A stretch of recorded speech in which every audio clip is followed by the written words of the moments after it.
د هګۍ ګټې. هګۍ ډېرې ګټې لري. د سهار چای لپاره باید لومړنی انتخاب هګۍ وي، ځکه چې دغه خواړه هغه غذایي مواد لري کوم چې انسان له مهمو ناروغیو څخه ژغورلی شي.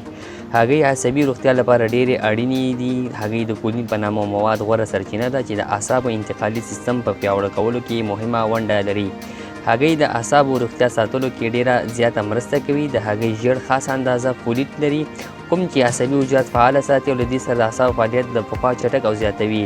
هګیو کې شته ویټامین B12 د اعصابو لپاره دفاعي سیستم جوړوي، هډوکي پیاوړي کوي.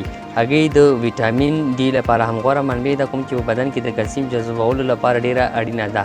د دې سربیره په هګیو کې شته کلسیم او فاسفورس له بدن څخه د اوستیوپروسس په نامه مواد له منځه وړي او هډوکي لا پیاوړي او کلکوي. د بدن وزن په یو حالت کې ساتي ځکه چې زیاته اندازه پروټین لري. روغتیا پوهانو په خپلو څېړنو کې څرګنده کړې ده چې په هګۍ کې 50 سلنه پروټین موجود دي چې د دې 50 سلنې څخه 4 ګرامه سپین او 3 ګرامه یې ژیړ دي.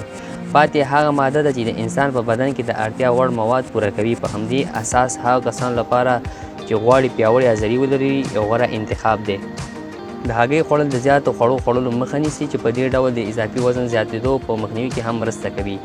د سترګو لید زیاتوي. هګۍ کې لیوتین او زیاکسناتین په نامه مواد شتون لري کوم چې د کروټینایډ ډولونو دغه مواد د سترګو لید زیاتولو کې خاص اهمیت لري. مختلفو څېړنو پر بنسټ اونۍ کې 6 هګۍ خوړل په انسان کې 4% د سینې سرطان خطر کموي.